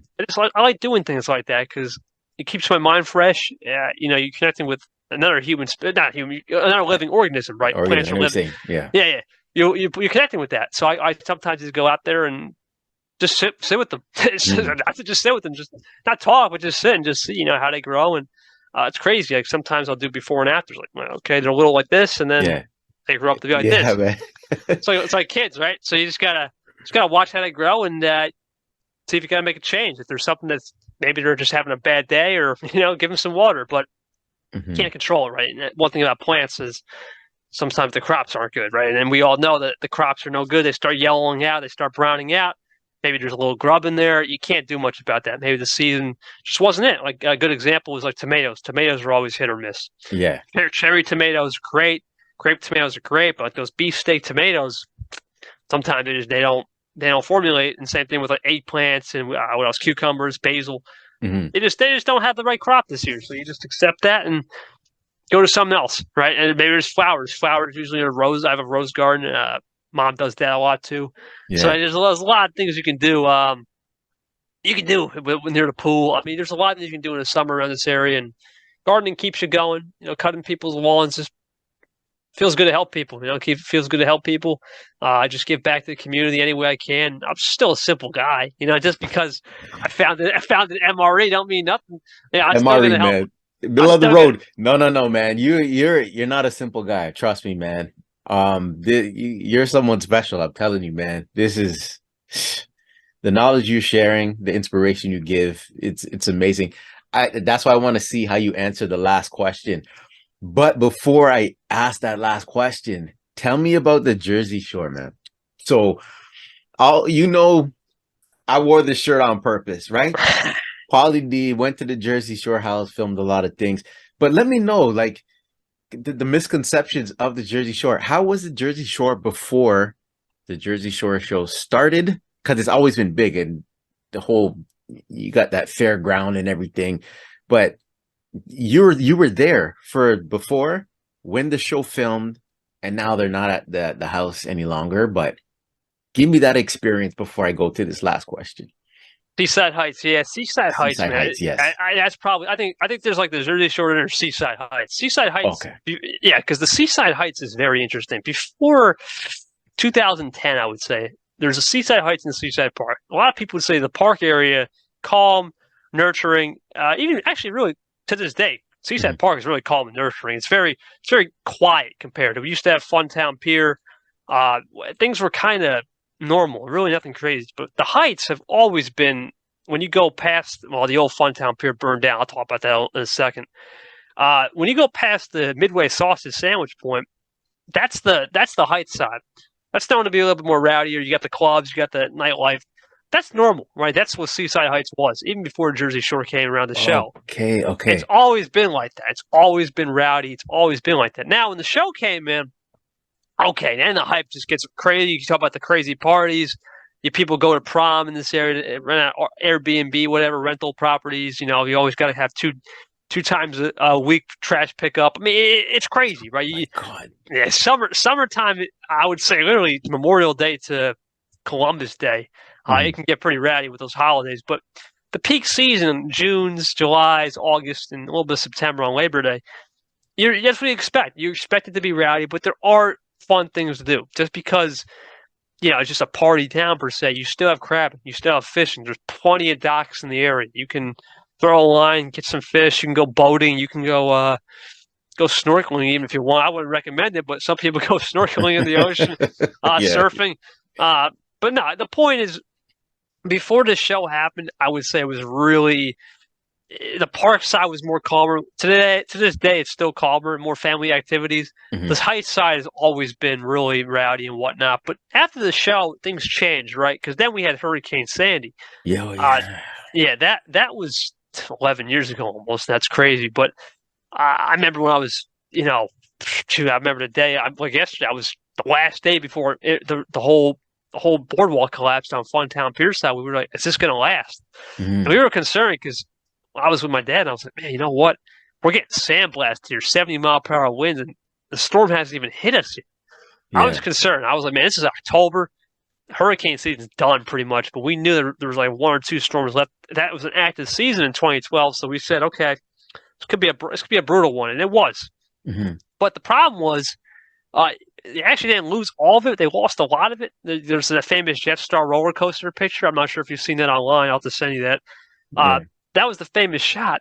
And everyone said, well, it's all lost. But we really rebuilt fine. But then a problem the year after, almost 10 years ago now, a fire happened on the boardwalk and it burned everything, the park side down. So now the park side, basically from 2013 to 2017, was about rebuilding. And they really didn't rebuild it till like 2018. Like it was really nice. They kind of Hmm. redid the boardwalk and they put more family beach activities, and a couple ice cream shops, a couple bars, but nothing crazy. The storm kind of really ruined us, but there was a lot of campaigns around it. It was like Restore to Shore, Stronger Than the Storm. I think Stronger Than the Storm and Restore to Shore combined, the revenue for that marketing campaign was ballistic. I mean, everyone was Wow. buying a jersey or a merch or something to kind of just get the people involved. Uh, but this has always been, I would say, a resilient town. I wouldn't say this town's been, oh, okay, one bad thing happened, pack it up. It's always been a resilient town. We've always had a really interesting way to do things around here. Just because it is rowdy, we don't waste time around here. One thing about New Jersey is we get to work just like that on Hmm. construction, certain things. We don't really drag our feet. Up north, especially where I'm at, it's not as bad. But you go up to North Jersey, up to Hoboken, Yeah. you go up to New York City, like where Cake Boss is at, like that Yeah. area. Oh my God, they move quick. I mean, Yeah. it's fat. You gotta really understand that if you're not getting things done within a certain time frame, you're already light years behind. But where I'm at, it's a little mix of both. You get a little fast pace, you get a little slow pace, and it's just right. But Hmm. the shore's always been like this. It's pretty chill. It's pretty relaxed. It's kind of how my personality is. Not really up or down. You can get those fun times, but at the end of the day, it's only a couple months, right? It's not. Nothing's popping off in February. Now Hmm. next month it might pop off a little bit with some St. Patrick's Day stuff and Easter's coming up. You get a little fun thing there, but those are just simple holidays, and those are just kind of those 1 or 2 weekends where it pops off. You start seeing the effects of it Memorial Day weekend, the week before Memorial Day. Really, when the weather gets really warm, everyone's down here. It's you name it, everyone's down here. People are down here. We probably, I don't know, maybe 20, 30 million people probably in Jeez. the peak when the show was on. Probably that was the peak that would come down here, man. It was crazy. Now it's a little less, but still, you're still Hmm. averaging 10, 15 million people sometimes in a season that are coming down here every single day or more. It might be more now. The pandemic, actually, the pandemic might have lowered it. Now with the pandemic out, it might be more. This might be the first summer where everything is truly reopened. Yeah. It could get really packed again. So who knows? It really depends. There's always opportunity in the summer around here. There's always things flourishing, and there's always going to be people you know. It's very tight knit around here too. I mean, there's not much space. New Jersey is very densely populated, so Mhm. you know what your neighbor's doing. I Yeah, know what yeah. my neighbor's doing. It's really Yeah. close. So you know what's going on. So it's really tight knit for sure. You know when the show was there, you were young though. So we're talking about they've been on for 10 Man, years. So you're like 13. Did you know what was going on when they were filming it? Because I don't know if you were that aware at that age. nah. I mean, honestly, man, I only watched it like once or twice. In fact, I think my dad saw Snooki at the Wawa one time. It was kind of Yeah. I saw. I'm like Jesus. But no, it was really young. I really didn't pay attention. All I know was it created a lot of buzz around here, Mhm. which was good. It helped more than just the economy. It helped the hype around here because we lost a lot of that. Believe it or not, 2014 through 2012 through 2015, we lost a lot of that with the shore having to be restored up the whole shoreline. I would say it took a good solid year and a half to really restore everything back to normal. So we lost the 2013 summer and 2014 summer wasn't it. Mhm. I wouldn't say we really didn't get normal till 2015. Then 2015 to 2019, it, things were picking up, and then COVID hit. So COVID then hit. Yeah. and then 2020, 2022, a lot of businesses were out. So then you start to really think about, okay, now this is going to be our first real reorganized summer. There won't be any restrictions. Last year it was like some restraint, very minimal. Yeah. To be honest with you, man, this area, there's so many people here. Half these people don't care. I mean, like Yeah. they're just here for a good time, good vibes. Kind of like you see at an EDM party or something. But yeah, maybe I'll ask Uncle Mike about that. But no, anyway, all jokes aside, it's a real good area. There's a lot of things to do, real activities. But you gotta think when the show was around. I mean, people were so excited about it because it just created a buzz. I mean, people were different. There was more things to do. There was more places to see, and Mhm. the energy and the hype was there. And it just shows you the power of marketing and the power of putting people into a location, even if it's just a house. Yeah. It can create a buzz. Crazy. And Karma close by Seaside or I think the so. nightclub they used to go to?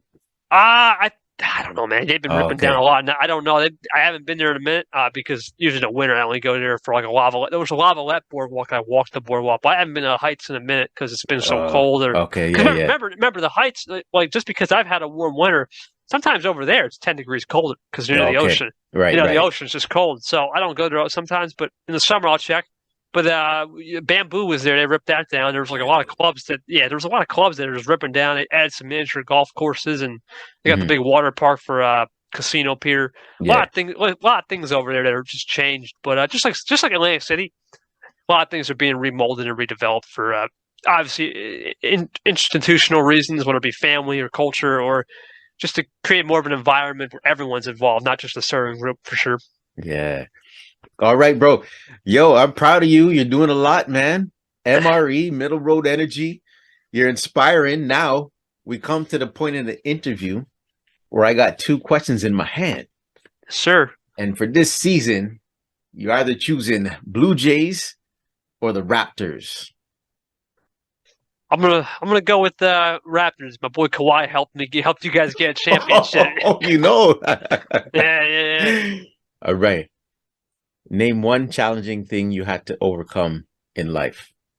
Oh boy. I think one of the biggest overcoming challenges thing I had to overcome. Oh boy. I would say probably when I lost my uncle like 15 years ago. Probably the Mm. biggest one. I didn't have a crazy connection because I was such a young guy, but I do remember when he lost his life. Just sudden heart attack. I remember, man. You know what? Yeah, all the people. I thought maybe 10 people would show up. Not a lot of people showed up. I mean, there's thousands, 2,000 people showing up, and I remember I'm like, you know what?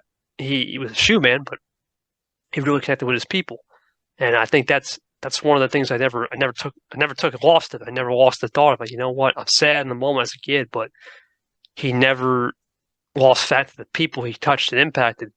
It's kind of funny that my last name's Touch, but it really is a legacy. Right? You can really inspire anyone, no matter what you're doing. That was the biggest lesson I learned is just because he was a simple guy, literally doing simple stuff, repairing shoes.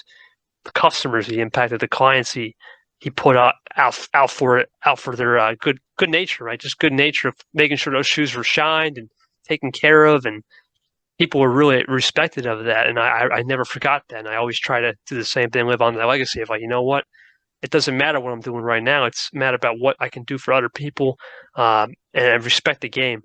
Right? He was always chill, similar to me, just relaxed. Didn't really care much about anything going on in the world. Just kind of minded his p's and q's, and when someone needed help, he reached out. So similar to that, just learned. It's a tough day, but you know what? I learned so much from it. I can't help but smile. He's watching down, just like anyone who passes away. They're always watching down on you, and they're always going to be there, even if they're not there right now. They're always in your heart, and you'll see them again one day. Hopefully, smiling and enjoying when we're older about how the good times were. But no, that was my biggest lesson in life, just overcoming that. And I guess another one, just kind of the environment of school, I think, too. I was never a kid that was bullied or nothing. So many people when I was younger, a lot of teachers, I mean, you're way wise beyond your years. And for a kid my age, it's like you can get lost in that. So that, believe it or not, that could be a challenge for a lot of people. And for me, in the beginning, it kind of was when I was 9 or 10. A lot of teachers were saying that. I'm like, man, well, that's great, but I'm 9 or 10 years old. You're already thinking I'm like 20. So Yeah. you got to respect that. I never let that get to the best of me. I kind of kept that even keel. Like, okay, just Mhm. because they're older than me doesn't mean nothing. They're still same as usual, just trying to make a living too. And if I really do have that gene that I can push and just be excelling in the classroom just through knowledge and different things, it'll help me later in life. I never used it as, okay, I'm the big cheese here around. None of that. I mean, Yeah. everyone knew that.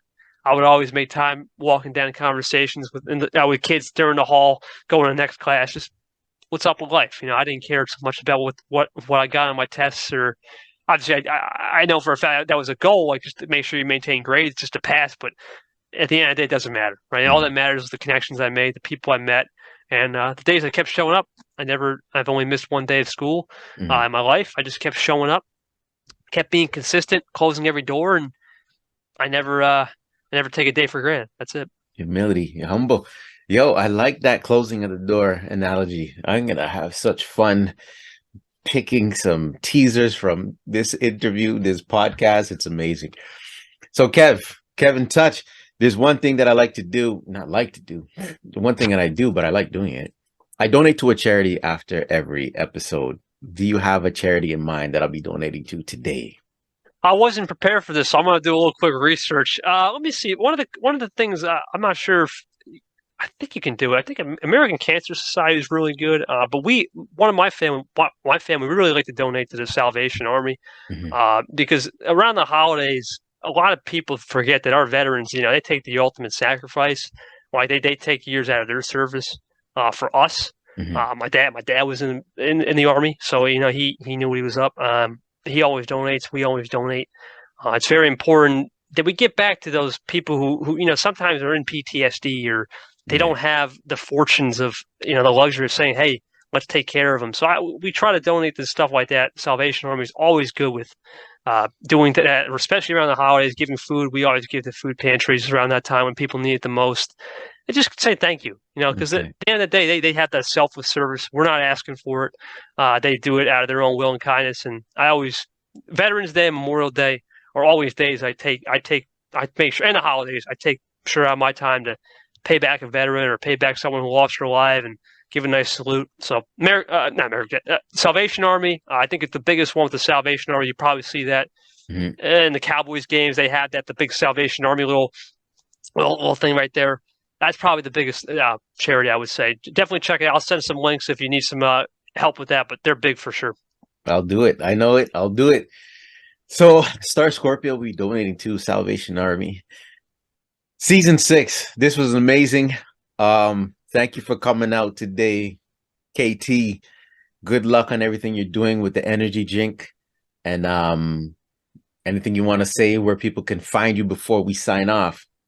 Yes, sir. It's Mr. Kevin Touch on Instagram, at Middle Road Energy on Instagram. If you're like Snapchat, Middle Road Bev. TikTok is Middle Road Energy, and my Discord's at Middle Road Energy. You can check me out there. I just want to say thanks to Star for giving me this time. Nice 2 hour interview here. Really enjoy it. Check out his seasons 1 through 5. Little plug right there from man. But I really appreciate it. Great questions, brother. And I'm glad. The real shout out to Rizzle. I mean, we really wouldn't have this if it wasn't for that. So Yeah. thanks to Risley, even though it has changed. Thank you for connecting, man. You've always been a bro. So until we meet again, man. Yes. Real Talk with Star Scorpio, and we out.